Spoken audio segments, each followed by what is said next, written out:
and hobbies or passions for creativity. All this can reduce stress. Look for humor and goodness during this stressful times. So the last is healing strategies for the educators. And we know that this unprecedented shift in work is creating stress, trauma, and anxiety. So now academic leaders and educators are faced with social climate that is challenging and requires attention. Now when I say this, I may be treading on toes, but the colleges and universities, so I place the highest authority, the onus on these highest authorities in the education field, because they have a responsibility to provide a platform for open and constructive discourse on all issues, even difficult topics. So if your faculty is feeling has problems regarding the availability of PPE or their salary or the work situation, it has to be addressed by the higher authorities. And more importantly, psychological support. We have a psychological support system for our students, but we hardly look into the psychological support that we can give to our faculty. And so it's important for us to open our helplines and provide psychological support to all our healthcare workers. So thank you, and all this is available on the WHO website. So thank you very much.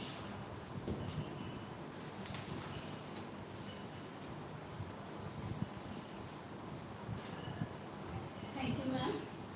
Thank you for the very nice talk, and it was an elaborate talk, and I hope everybody enjoyed it. And there were open to questions. Some of the questions which I have noted, some of you have already been answered. Like, how do you overcome this phase of stress? I think Madam has already answered that question. Another one was that negative propaganda is going on about the healthcare workers in the media, and that is causing a lot of psychological damage. So what is your opinion on that? So I think...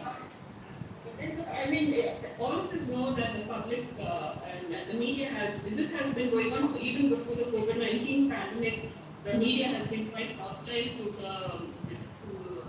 what is happening to the doctors, and you've seen a lot of rise in litigation and also physical violence and verbal violence against the doctors. And this COVID-19 pandemic has actually aggravated all this. That's what we're seeing now. I'm sure you're all experiencing that as healthcare, the frontline workers are also seeing violence. So it is not a new thing. I don't have an opinion on this. Taking my observation, I'm not saying that. I mean, there are reasons, many reasons for it. Remember, like I said, everybody is on a very high state of anxiety right now. People, public, doctors, everyone.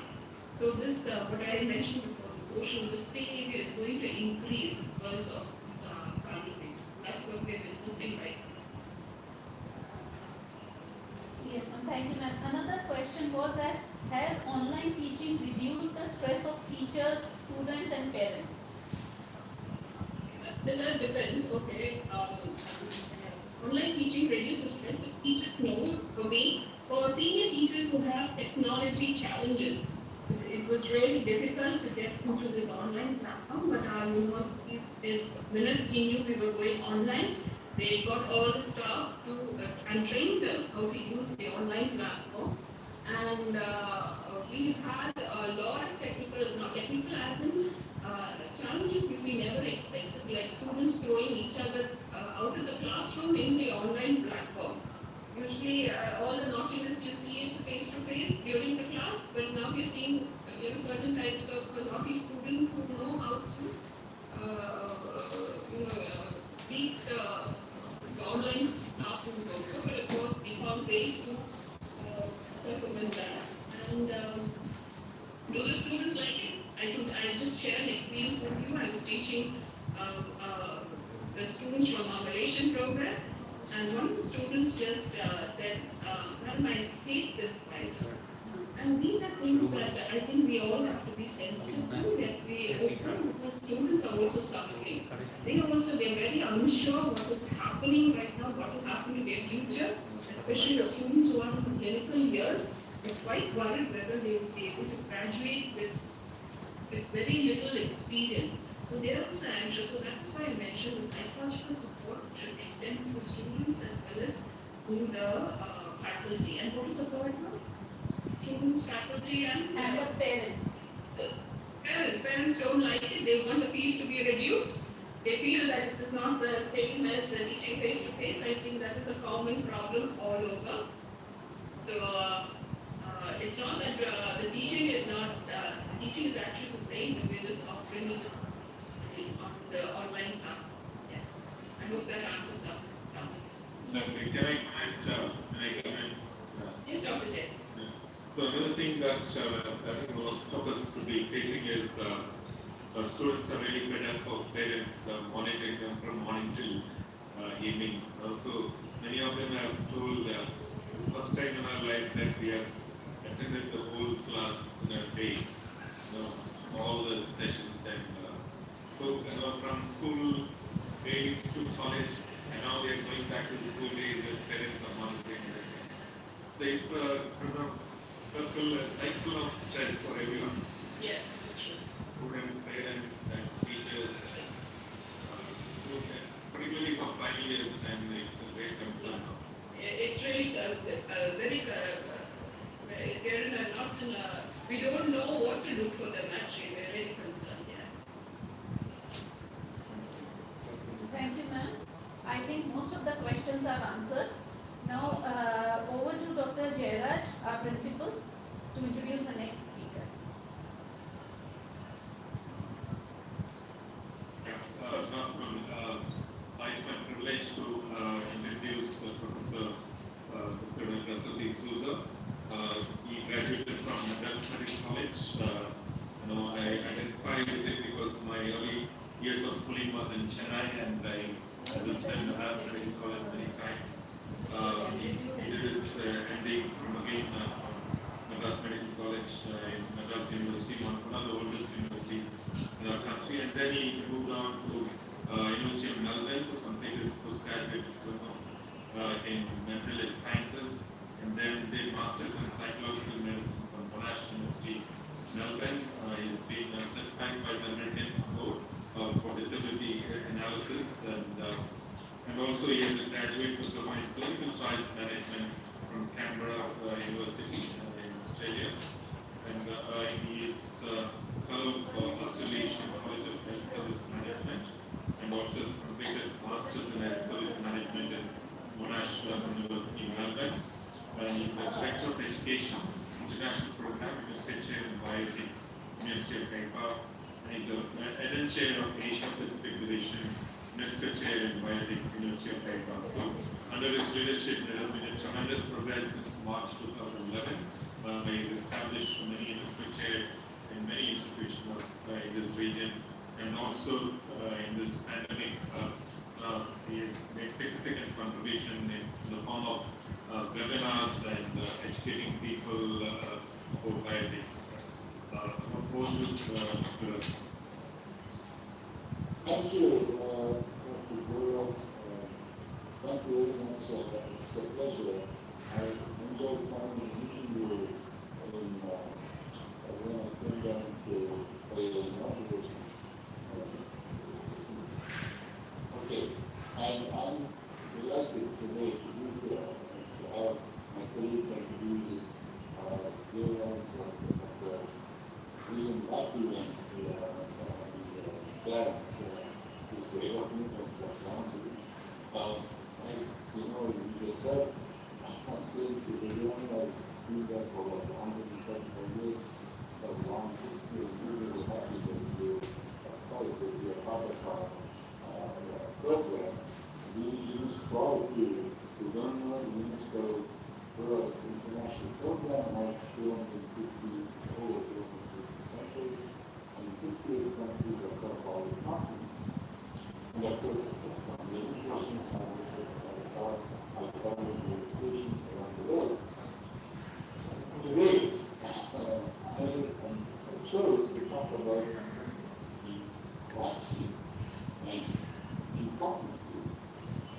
one aspect of human challenge practice.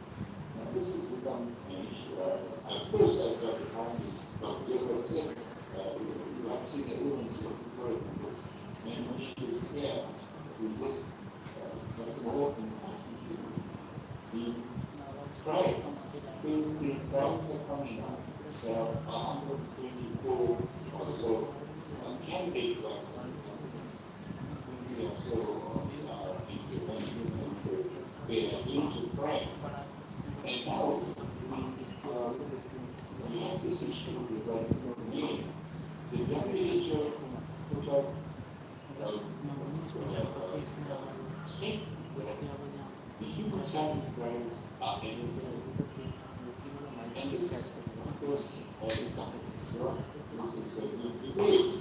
But on the other side, also, and some others, we know that the Oxford paper is using the phase 3 ban, the Pacific, or the plus we're using the major practices, the right as the control one. But there are a couple or a few studies that are taken to this human challenge practice. So I want to talk about this and see whether what we know about this and come up with issues around is it ethically justified? Okay. So we know that we want to reduce the burden of COVID-19 and we all are looking for this urgent development of a very safe vaccine. But we also know that this takes years. Where phase 3 goes through several different phases, like we talk of phase 1, phase 2, phase 3 is the preclinical, phase 3 registration phase. We have the phase 3A and B. But because in this final state, there is now, sometimes there have been calls to replace the phase 3 with a human challenge trial. And what does this mean for who might not be aware that volunteers will be intentionally infected with the power of SARS-CoV-2 to see if their candidate vaccine works. But we are aware that to intentionally infect a healthy human being with a potential deadly virus is contrary to the highest scientific standards that we all adhere to in medical research. Right. Experts in infectious disease and public health are warning that the pandemic will be with us for a long time unless we get a vaccine. And we need that soon. But how soon can researchers achieve this goal? And you're all aware of what's going on at the moment, the rush that's taking place. And the answer here largely depends on the strategies that researchers are willing to adopt. Estimates of how long it will take for an effective vaccine to come to market typically range from 12, 18, and longer.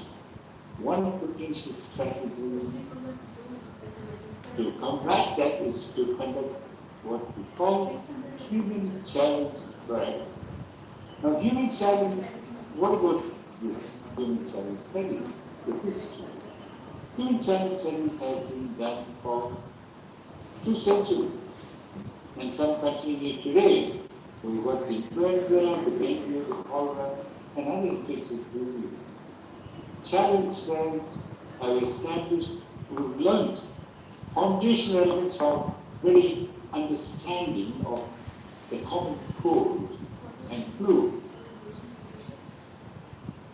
The well-known Tamiflu, which you all know was developed using the challenge studies led by Fred Mahalan in the late 90s. And of course, more recently, we know that again we used challenge studies for malaria, cholera, typhoid, and these were approved.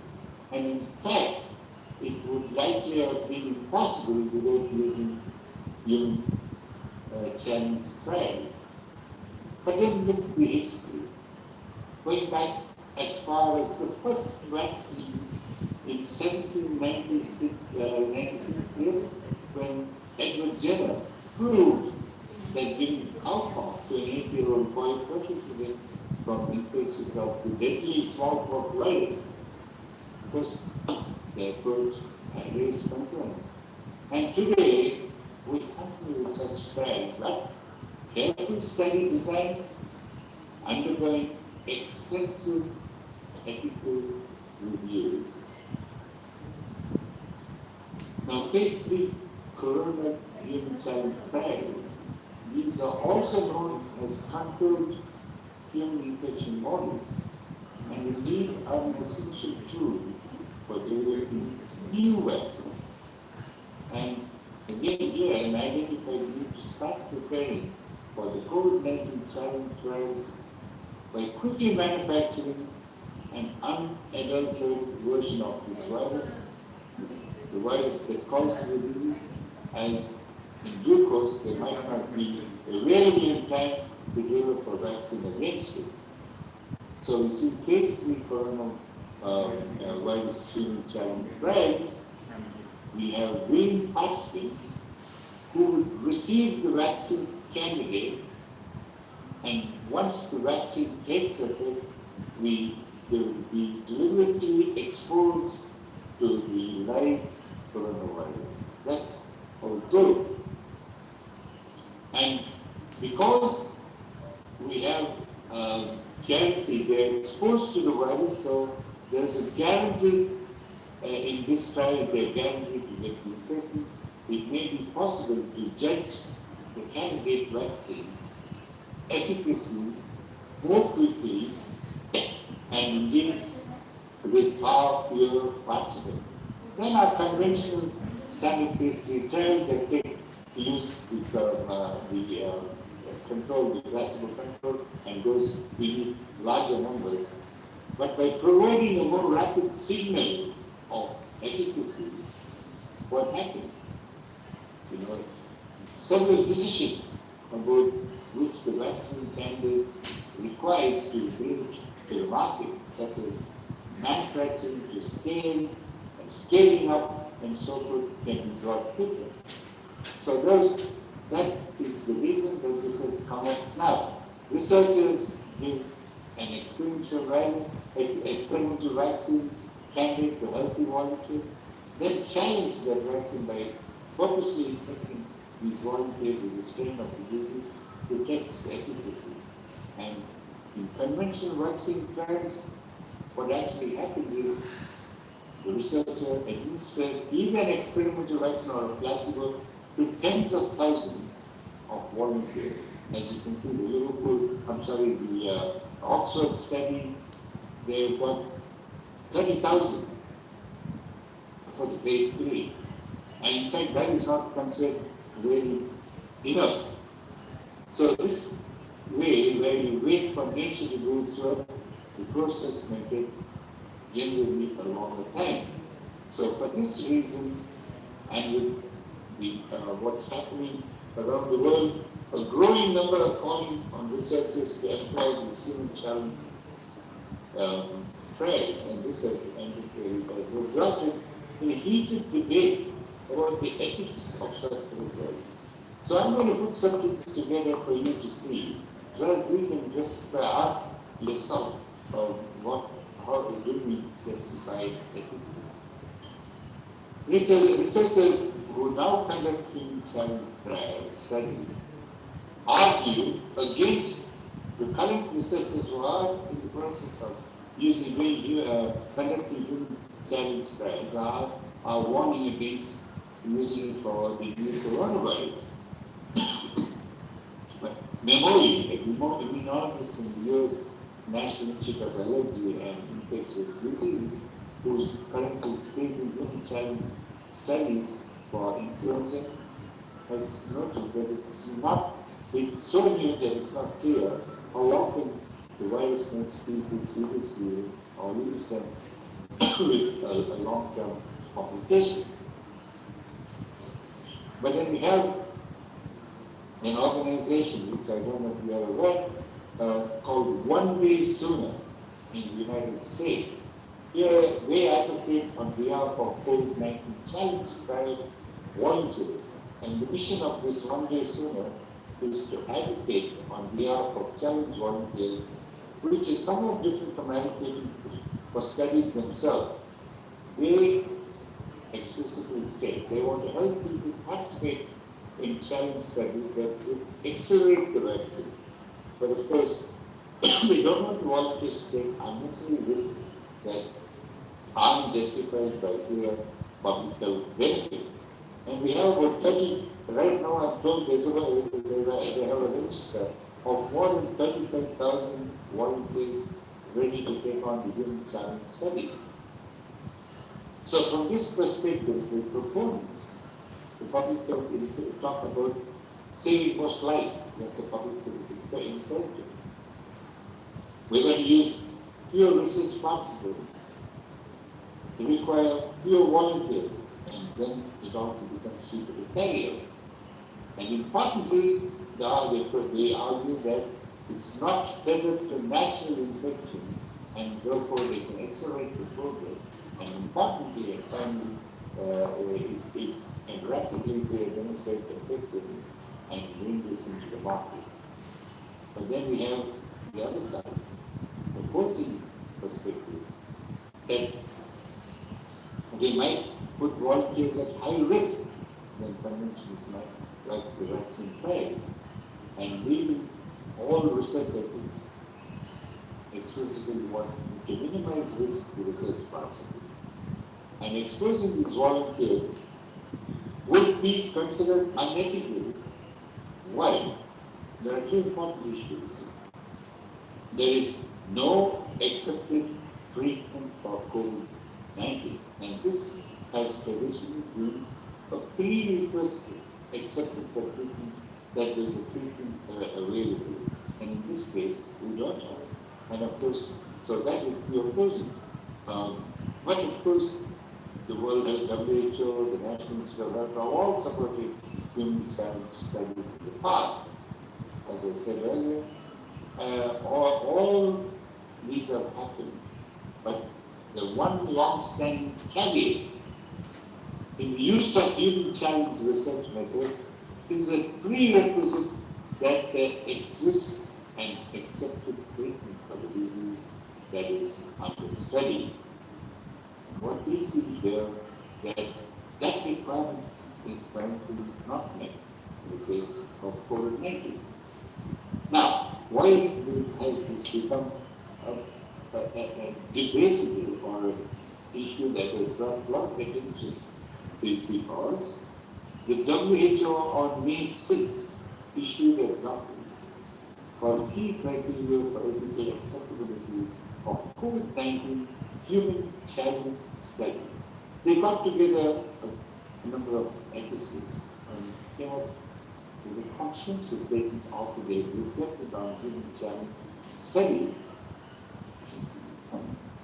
And they have listed ethical criteria for acceptability of such studies with COVID-19, but they listed 8 criteria, but no mention has been made with the requirement that there should be an accepted treatment for the disease before the volunteers are exposed to the virus. Now, that's effectively the 8 criteria that WHO put out.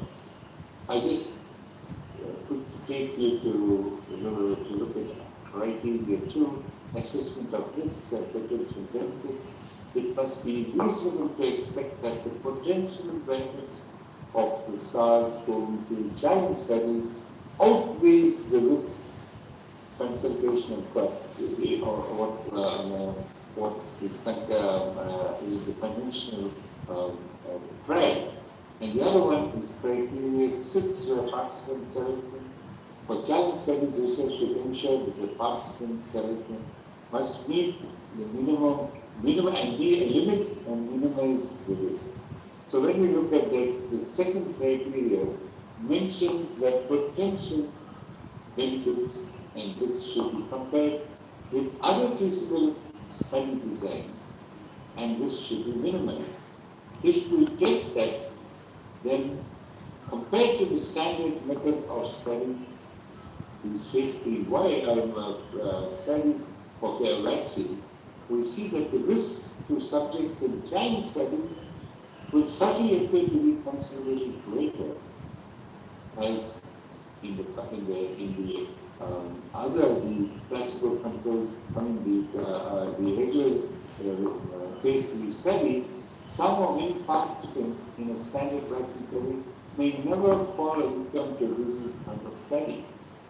So it sort of doesn't fit this criteria too.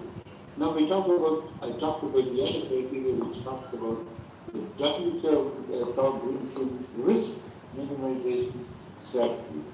So we have 3 areas there. One is selection of low-risk participants, reducing numbers of participants where feasible, and initial challenges conducted one by one with careful calculation of the wider dose. Now, if we reflect and examine this, the first 2 strategies reduce the overall risk of the group of enrolled participants taken as a whole, and only the third criteria involves the risk of an individual who is injected with a pathogen that causes serious illness and indeed can even be fatal.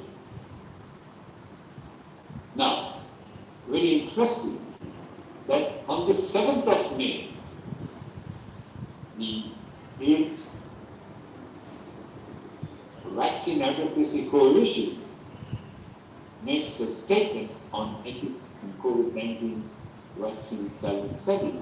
And they put this out on the 8th, the day after the WHO, acknowledges that the WHO statement articulated important criteria for assessing the human challenge study, those 8 criteria, but they have noted or they have put out there that the WHO omitted the most important one until there is an approved treatment of the challenge trial with a potentially treated and as yet untreatable pathogen. So we are seeing why this debate and why this issue is come up. So the issue here is, can volunteers be sufficiently, we're talking now about, we're moving on to look at the informed consent. Can volunteers be sufficiently well informed of the risk? Asking a young and healthy person to participate in these trials, then allowing them to do so, is asking and then could harm them and their loved ones in ways that they cannot possibly be expected to grasp, and might even change them in the ways that would change their willingness to be involved. And even if some of them can grasp these things, having testamentary capacity, how can we possibly tell which people these are? Now, this is some of questions of this from Australian National University is challenging the very issue of informed consent for testamentary for people who are able to give consent. So there's a question being brought there. Everything suggests that there's a lot of interest in participating in challenge studies. I just mentioned, right?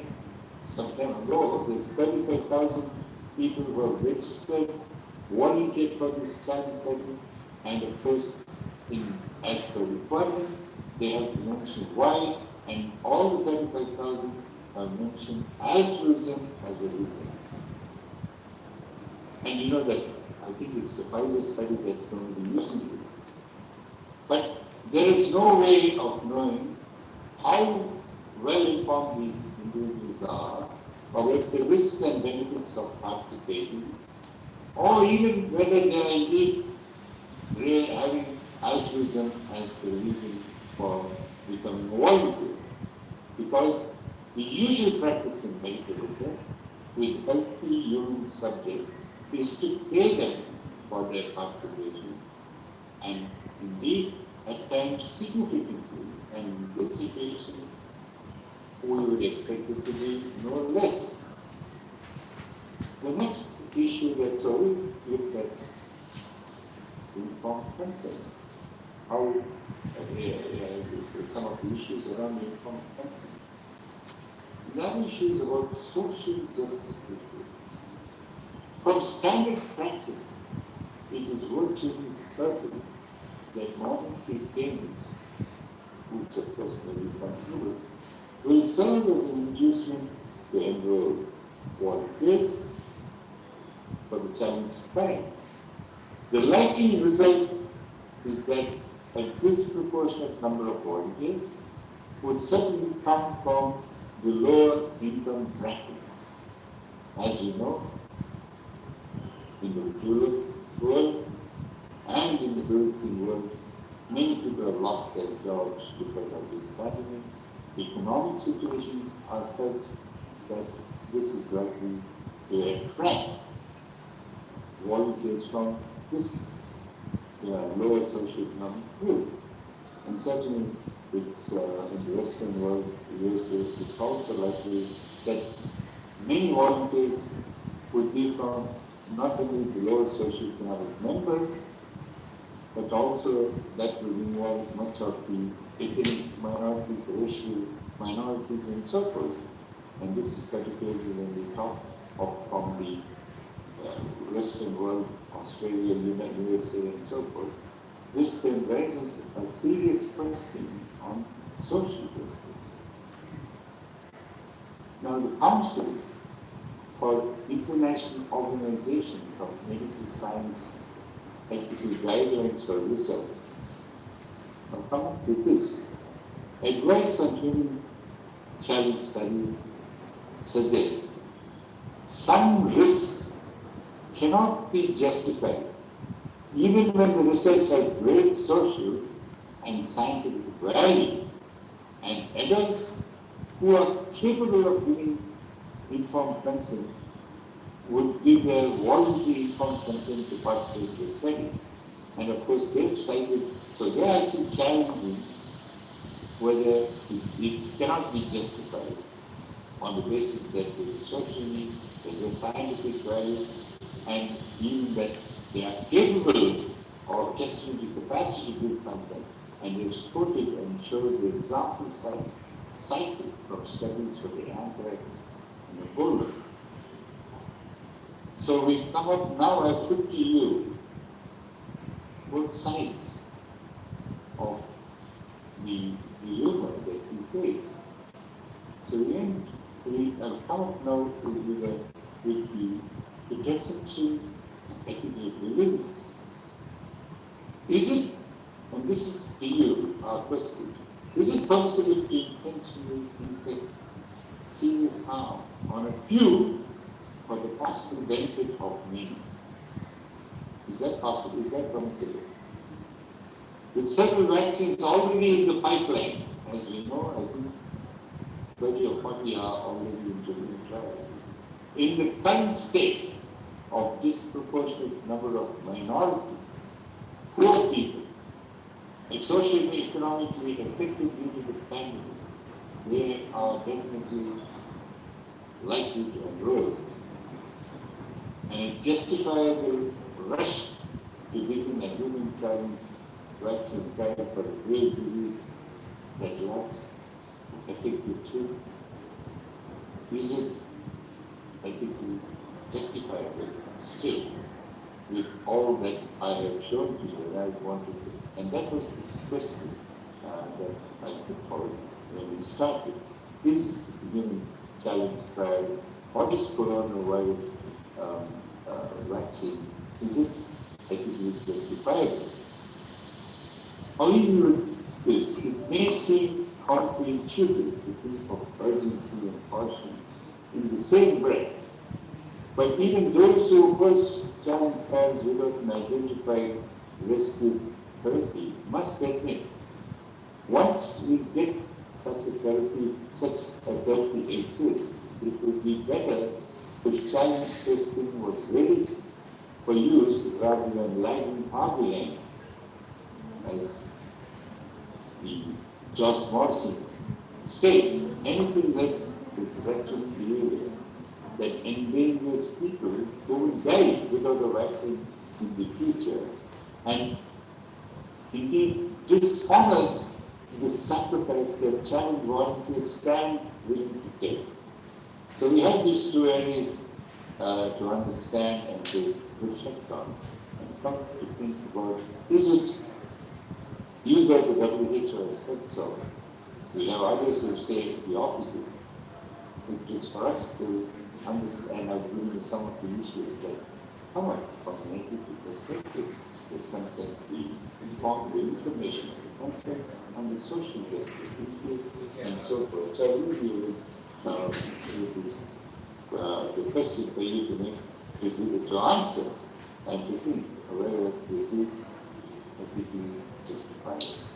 Thank you very much for your attention.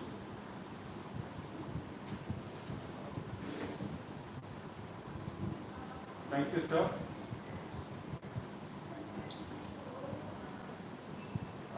Thank you, sir. We just have one or two questions, running a little bit short on time. We had a question saying that can we justify saying that we need an acceptable treatment or cure for COVID prior to the development of a vaccine? Because similarly in polio, the only way forward is supportive care, and there is no cure as yet. So I think that is really the issue, because challenge trials are acceptable, have been used and continue to be used, but with the caveat that you have an acceptable treatment. But as the immunologist has stated, in this situation, it is even more difficult because, one, we do not know what is the long-term consequences of this virus. We yet have to know that. And besides not having a treatment. So putting this together, is it justifiable to get a healthy person infected with the risk not only of all this but also potentially fatal? And that's the ethical. Although the WHO has said it's giving you the 8 criteria, which obviously will be enforced by the ethics committee, you still have to ask, and that's why it's a debate. That's why it's a question that, and even though we need to do it quickly, the Oxford segment went on the other way of going with the conventional basic. Thank you, sir.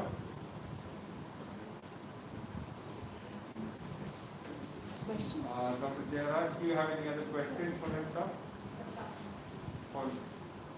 We had a few other questions, Dr. Russell.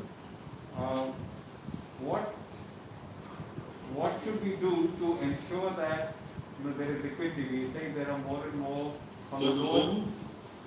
You're muted. Yes, sorry. Yes. We had a lot of questions saying that how do you ensure social justice when you have a lot of people from lower strata or marginalized communities who would want to participate in trials for so-called financial incentives? How do you ensure that there is social justice? Well, that's the ethical issue that we've raised here, particularly in the United States, where you say the study by 1,000. It is going to be skewed that the volunteers and the trial will be skewed to the lower socioeconomic group, particularly when we know there is a depression taking place. But more importantly, the lower socioeconomic group have larger numbers of not only ethnic, racial, but also minorities in that. So So that's a good reason why, from an ethical perspective, that you want to consider this, because we always want not to have that bias, not to have issues like this. So how do we it's very difficult. Because you have to be a volunteer. But who will volunteer? Although they say altruism, that's what the study shows, how do you prove that it's volunteer and not the money? And if it's to do with the socio-economic reason, then it is again skewed, because you're going to get one part or one group in society. And further down in the Western world, certainly in the United States and so forth, where this is condemned, that lower socio-economic group has a larger percentage of racial minorities. So that is in itself is an issue that we need to consider. Thank you very much, sir. I'm sure there will be a lot more questions. Please post your questions in the chat. We would try to answer them later. Next we have Dr. Dinesh Padyal, Professor of Medical Education and Professor of Pharmacology, who will be introducing our next speaker. I think you're muted, Dr. Clarence. Yes.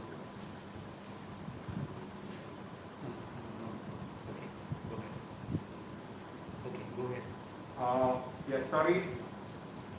Next we have Dr. Dinesh Padyal, Professor of Medical Education and Professor of Pharmacology, who is also the Director of the FAMA Institute here at CMC Ludhiana, and also the convener for the MCI Nodal Center here at CMC Ludhiana, who will introduce our next speaker.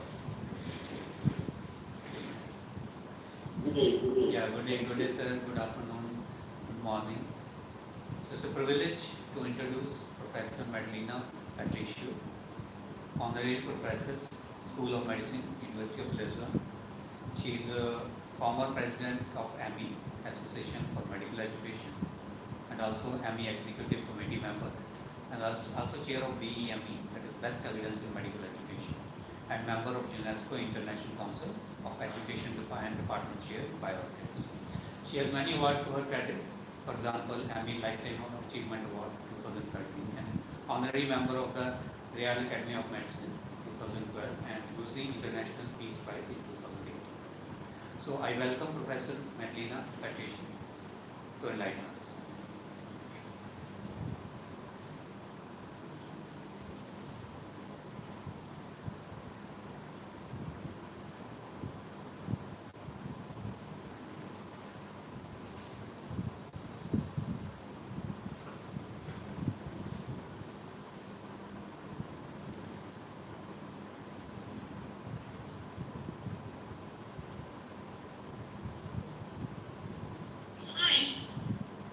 Let me start by saying great thanks to the authorities of the Christian Medical College in Ludhiana for this invitation. I also thank the UNESCO International Council of Education, Department Chair in Bioethics, to invite me to be part of this team for this webinar. Let me start by saying congratulations to the college, to the Christian Medical College in Ludhiana, because you are celebrating 125 years of medical excellence in patient care, research and education. Today, I structure my presentation as follows. Great challenge in medical education. What should remain from those challenges and solutions from the past? Three essential teaching dimensions and final message. Part 1. What has changed in medical education?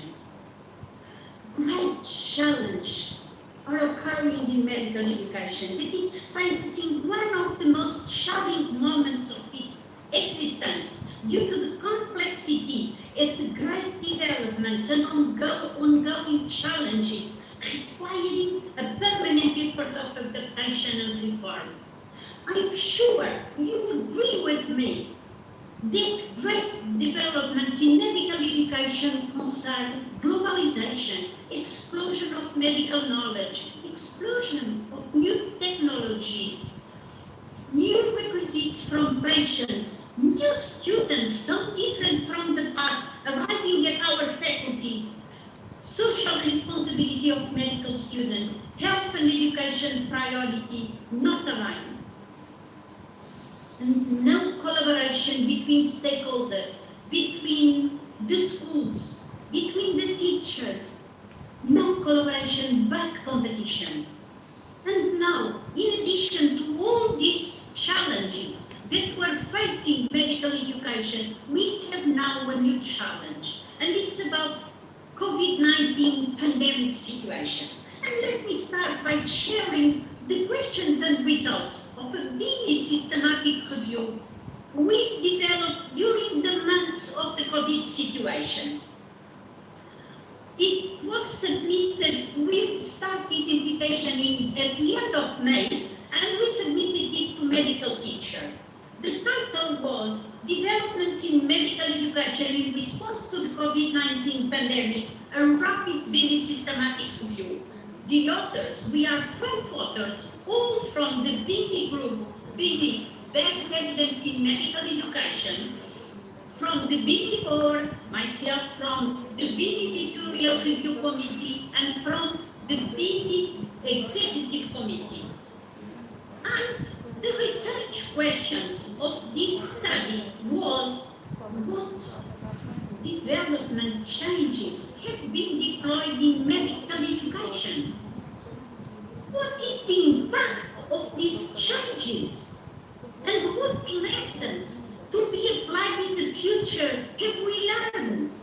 Three simple and relevant questions. The conclusions were that the majority of institutions, medical schools and so on, responding to the COVID, have moved to online education delivered.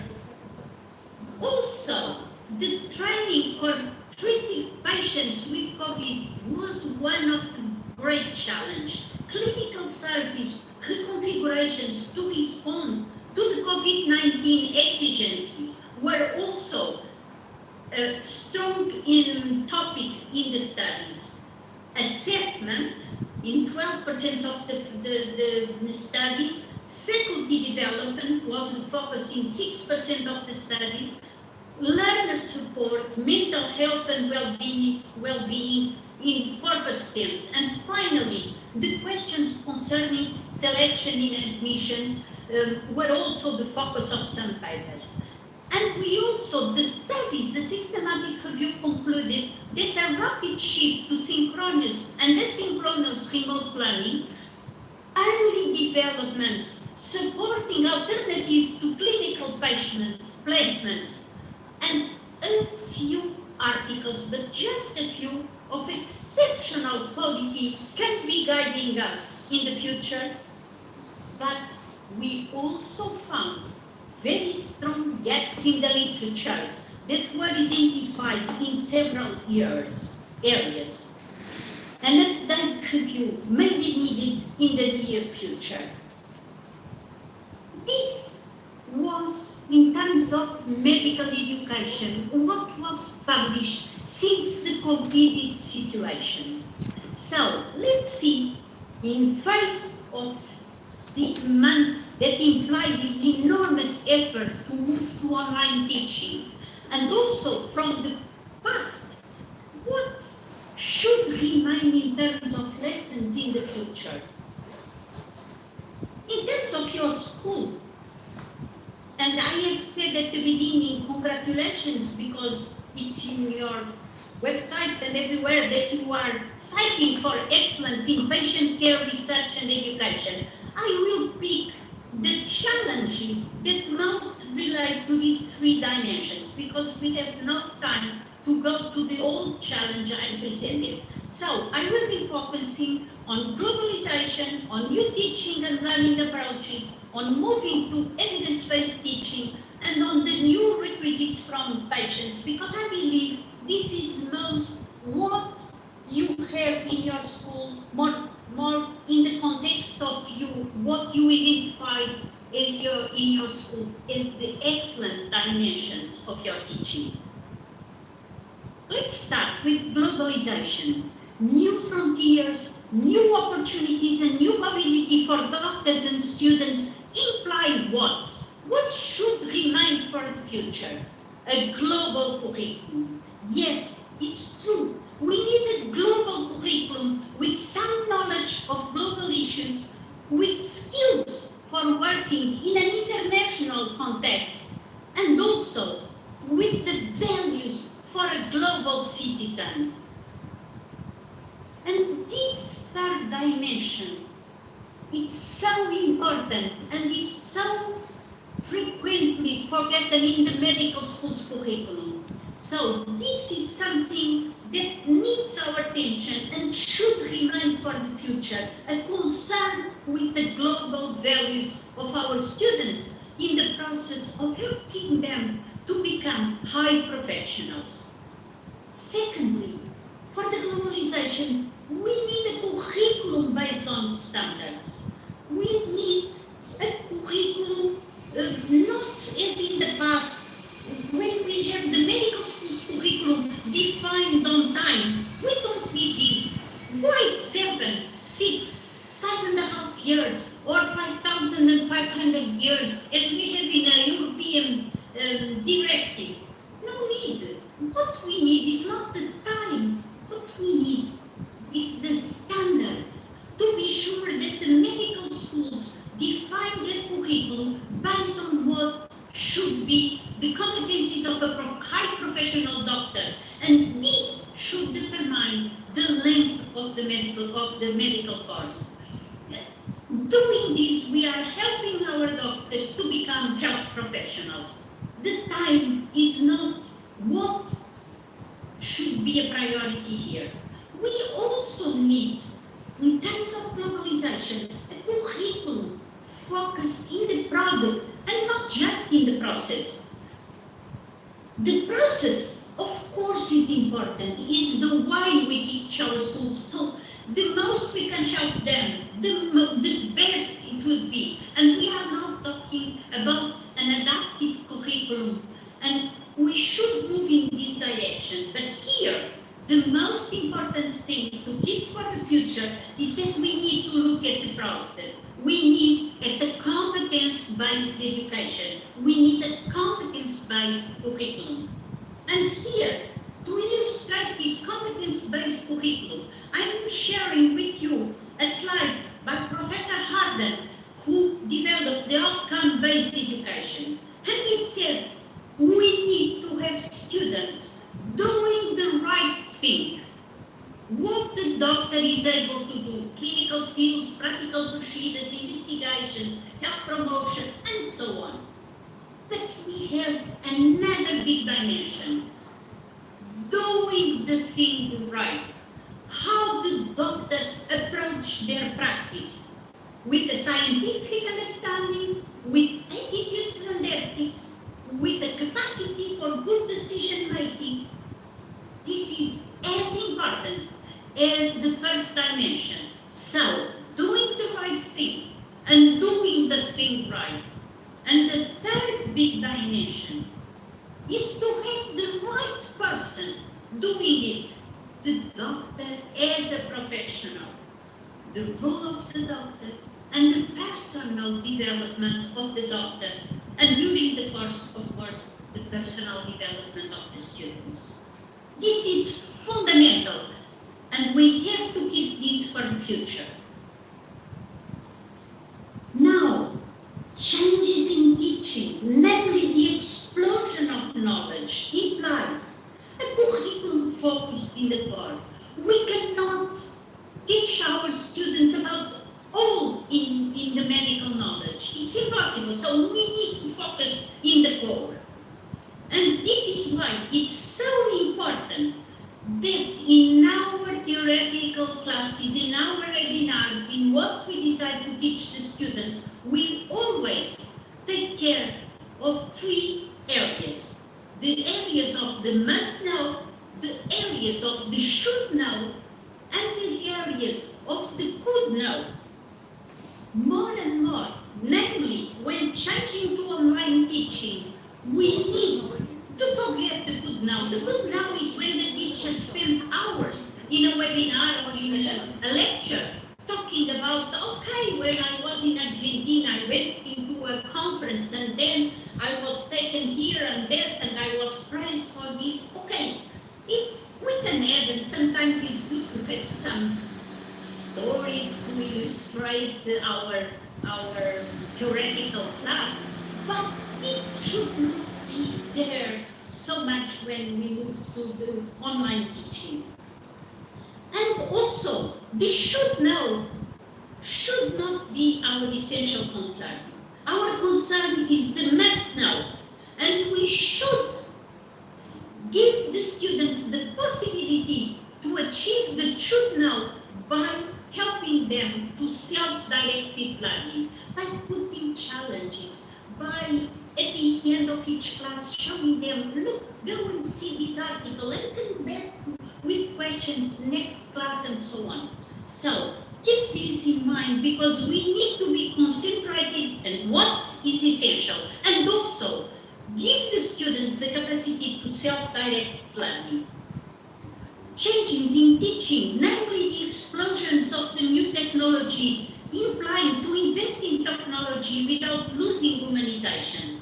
Technology is so important, but humanization should always be there, in top of all technology. We cannot allow the technology to break the relation between patient and doctor and patient. The technologies are a wonder and a powerful tool to support medical education, but don't forget the humanization side. But with all these things, all these challenges, how do we know that medical schools are taking the best decisions? Are teachers and schools moving in the right way?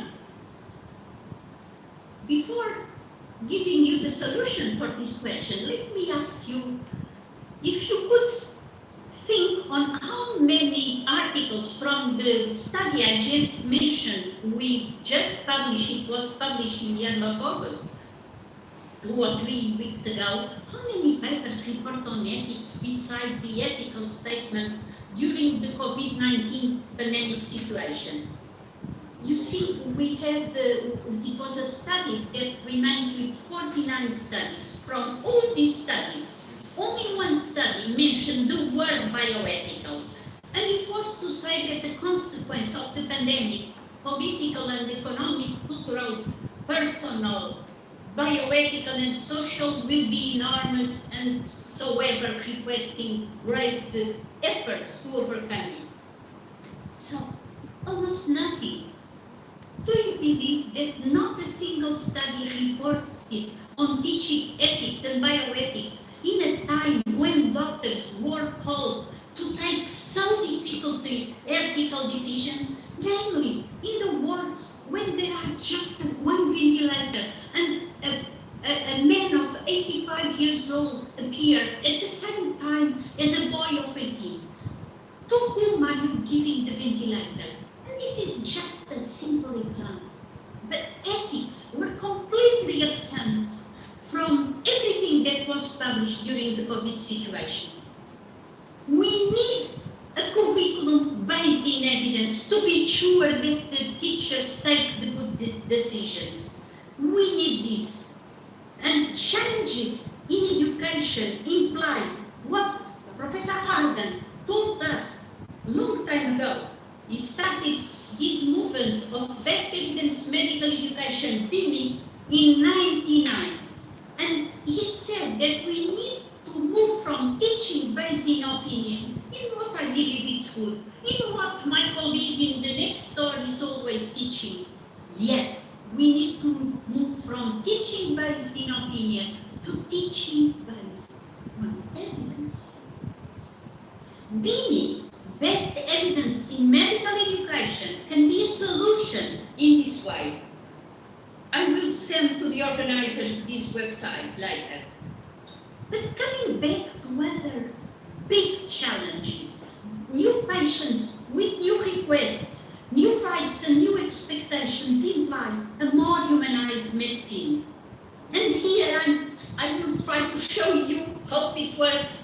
in a distant remote planning a video. Please pay attention.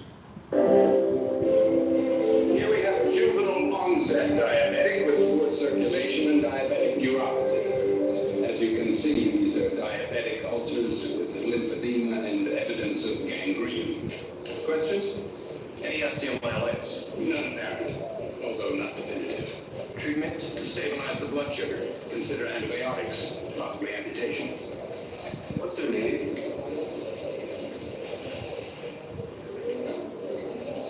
I was just wondering the patient's name. Marjorie. Hi, Marjorie. Hi. Yes, thank you. Let's move on.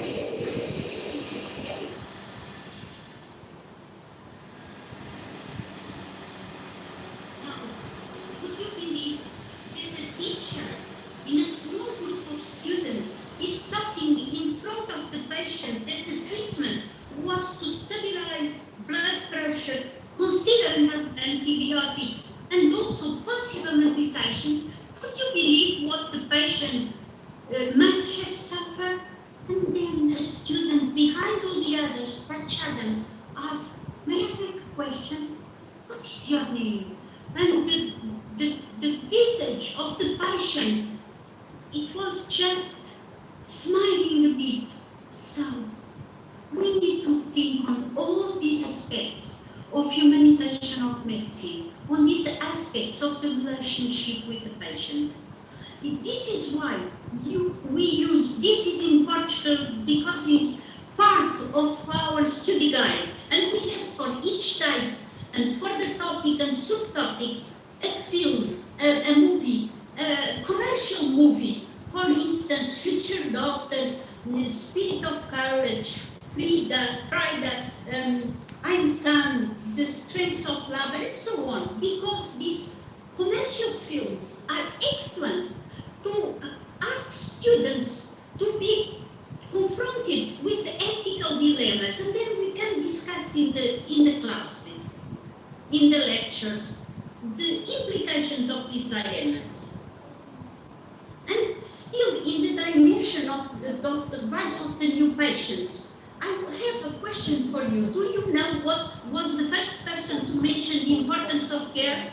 It was the president, Theodore Roosevelt, who said, "Nobody cares how much you know until they know how much you care." I'm not saying with this that doctors are not supposed to have a very, very high knowledge, but they also have to know how to care. Third part, 3 essential dimensions in teaching. The British Medical Journal cover question from 2002 is still relevant. And the question was, what's a good doctor and how do you make one? So, I have an essential reference for medical education at broader level and for us specifically as bioethics teachers. And it is the Lancet report from a decade ago. Yes, 10 years ago. But we need to keep this for the future. And it speaks about 3 levels of teaching. The first one is informative learning, acquired knowledge and skills.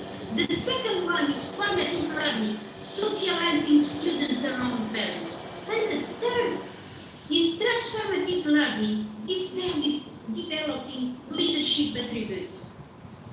With the first level, we create experts. With the second, we create professionals. But with the third, we create enlightened, change society agents. And I'm sure you agree with me that this dimension is almost always absent from our curriculums. And in this time of COVID, we need so much people changing the society for a better society. This is fundamental. How the Lancet still says how the graduate exercise this capacity of changing the society is an individual prerogative. So I have not to teach them how to do later, what I have to do, and to motivate them to make them adopt the need for changing always the society society, in a better hospital, in a better environment.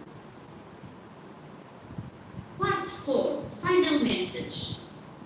Medical education reform should not boil down either or choices between competing theories. Let's say we are now in the COVID months. We are now trying so many things, but this does not mean that we should throw out away the things I already know that are successful and strong pillars of medical education. So I have not to be either or.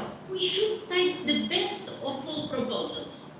A major change in terms of bioethics, where it is essential to have students to reflect on their personal values and beliefs, recognize and criticize conflicting perspectives as individuals, as healthcare professionals, and also as a team members where so much conflict exists. Students to discuss the implication of these three perspectives in the care of the patients. Here, I'm almost about to finish, but I share with you what I found in the students' website, in the EMSA website, the European Medical Students Association, when in 2015 I was invited to give a lecture in their 25th assembly. And what I found was, today medical students with a big cross, doctors of the future. And what they mean with this, what they mean is that from the first day of their medical course, we have to treat our students in a different way. They can be the more students. We need to have them responsible for the challenge they are facing since the first day of medical education. We have to have them really feel their responsibility. It's why, for instance, cheating is not admissible. And as cheating, many other dimensions, you need to treat, and they should feel as future professional doctors. This concerns the social responsibility of medical schools and also the need to transform the society, the humanization of medicine, and so on. Changing the culture. The future culture we need to build will take time. This takes time always. And now, to finalize, I'm just telling you something, a talk that I have with a professor in the 90s. It was a professor who was blind, the chair professor of psychiatry that was brought to the school every day by her daughter, by his daughter. And I was discussing with him and asked, how, professor, you are not desperate with the state of the medical education here at the faculty in the 90s. I must confess that we were very low in medical education. And the professor looked at me and said, Madalena, don't worry. I am like the skill board that he looked at the blubbery every morning when he gets up. And he doesn't feel desperate when seeing so many sleeps. No, what he does is to start eating one by one, and the others will do the same. And at the end, we have the silk. So, don't be like this. Do a little bit each morning, and at the end, you have changed what you wanted to change. This should be what we should be doing, because changes in education are likely to fall behind the changes taking place in the real world. And my proposal is that we all talk less and do much more to help students to improve medical education, namely the bioethics teaching.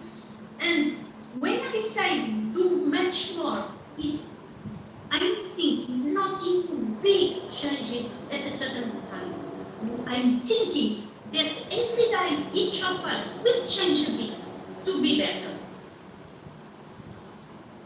This is all I have to share, but with the permission of the authorities, I would like just to invite you to a Educa virtual conference on the beginning of October, and I will send you, if by the organizing, an invitation, because all these aspects will be discussed. And having said this, I want just to say thanks very much for your attention. And thanks for the invitation.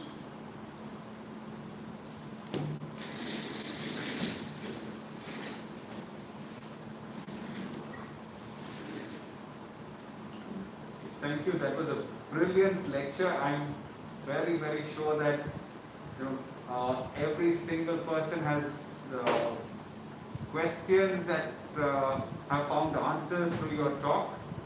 Very lucid, very clear. And as you have rightly said, we have to look at the finished product rather than than just focusing so much on the process.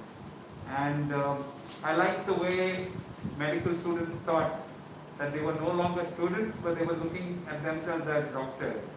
And I think all over the world we need to start looking at our students as doctors, as professionals right at the beginning from day one, rather than when we say, okay, you become an intern or later. So yes, thank you very much. We have a few questions with COVID right now, the interaction between faculty and students have reduced. It's more an online model. So how do you treat professionalism and ethics online?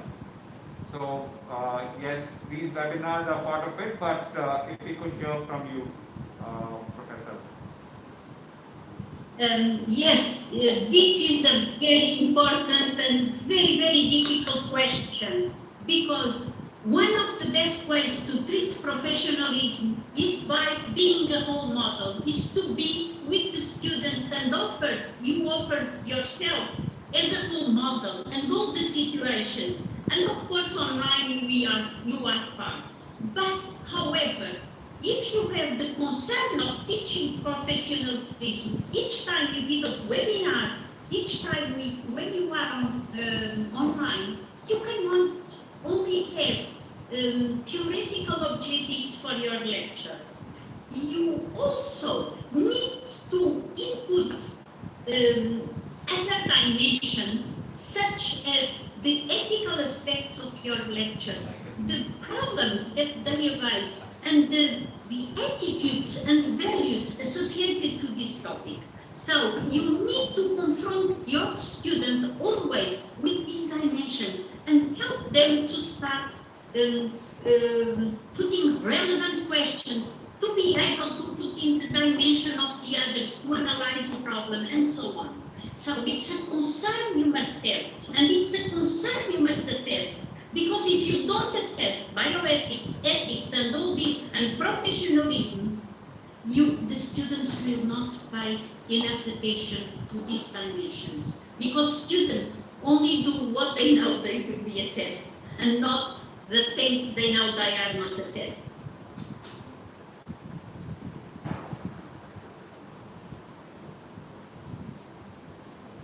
Thank you. Yes, assessment is a very important part in education. Dr. Pandian, Dr. Russell, would you have anything to add? Dr. Pandian first. Yeah, I think thank you for highlighting an important part of the training, that is patient or a human touch, as part of the training. We have to be very sensitive, particularly by the bedside when we are talking to the medical students or residents, and it's very, very important. And also something about the patient, that is also very crucial, so that you can relate very well, and particularly the communication part. And we really enjoyed all the 3 lectures, the ethical part of COVID vaccines, and also for many other treatments that are coming. many governments have approved drugs which have some positive trial and later on found that it was not effective. And like the typical example is plasma therapy for COVID-19, and all over the country, plasma banks were created by the government, but right now there is no strong evidence about the benefit of that treatment, and it's pretty expensive also. So I think these are challenging times for medical education as well as research, particularly COVID trials, and it was a real eye-opener for me also, and I really enjoyed. Thank you. Dr. Russell, you'll have to unmute. Thank you, Dr. Pandit, thank you, Clarence, thank you. Yes, it was indeed. I wanted to highlight what Professor Madalena, looking at the meta-analysis of the papers that were published. And this, during the COVID, she did at the last AV, we just did a symposium which she highlighted this, that she only had one of those papers with ethics, and yet if you and me look, everything that we are doing in the last few months is related in every way with some ethical issue all the time, from distributive justice to every aspect has been there. And I think that's an important thing that we are doing. And important what, as Dr. Pandit said, the human part of all this, isn't it? The human aspect of all this is very important. So I think what you highlighted, Dr. Madalena, Professor Madalena, is very important. And I think Professor Mary's issue is on stress. We talk about stress, I did this on the healthcare workforce with students, but we haven't heard too much about what is happening with educators, because they are also stressed, isn't it? But we talk, and I've got one of the talks we do with evidence of what is happening with the healthcare providers, the psychological issues, and increasingly more industrial and model engineering, which we never saw before. But I think what Mary's brought out is the important fact that one of the important areas is the stress on the student and stress on the teacher, and how they both interact with each other, one feeding off the other. And the end result is poor outcomes, right? So it's very good, very nice. And I want to thank CMC Ljubljana. Yes, celebrating the 125 years, and we're very, very happy that they are an important part of our program, Dr. Mary's program, and we're delighted that we had a very good turnover and a good meeting. Thank you all very much, and thank you, Madalena and Mary, for joining me in this symposium or the international seminar that we are doing in collaboration with the Department of Education and CMC Ljubljana. Thank you. Thank you. Thank you. Thank you. We would like to tell you all that please check your chat boxes. You would get the feedback form over there. Please fill the feedback form. Those who fill feedback form will only get the certificates. Now, over to Dr. Anjali for the vote of thanks. It is my proud privilege to present a vote of thanks. First of all, we would like to thank our worthy director, Dr. William Bhatti, for his constant support and encouragement in all the academic activities. We are thankful to our international speakers, Dr. Mary Matthews, Dr. Russell D'Souza, and Dr. Madalena Patricio, for taking the time out to share their expertise and passion. We are thankful especially to Dr. D'Souza for being an inspirational leader, for motivating and inspiring the unit to host this seminar. We are grateful to our principal, Dr. Jairaj Pandian, the chair of our unit, for his vision and leadership and the active interest he has taken in the conduct of this webinar. We are thankful to Dr. Dinesh Badial for all the support and encouragement and logistics for this seminar. I would also like to thank our team of Dr. Amit Gulrez, PRO, and Mr. Prince for getting this seminar live streamed on the social media, the Facebook, YouTube, and the Twitter. And Mr. Unni Krishnan for the IT support. Mr. Rishabh, he is part of our Department of Medical Education who has helped us in the arranging all these logistics. And we are thankful to all the 600 people who have registered, and there are many more who are attending on the Zoom and YouTube and Facebook.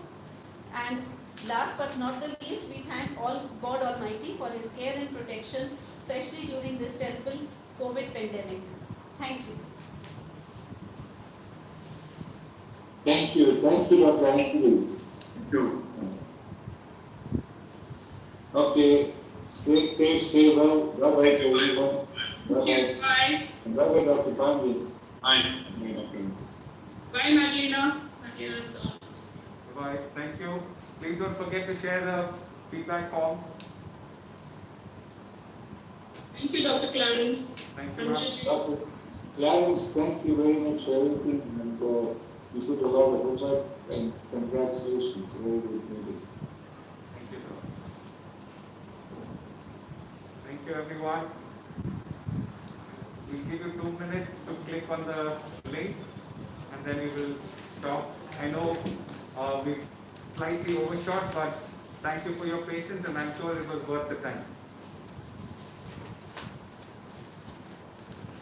Thank you, Dr. Rathod. Thank you, Mary.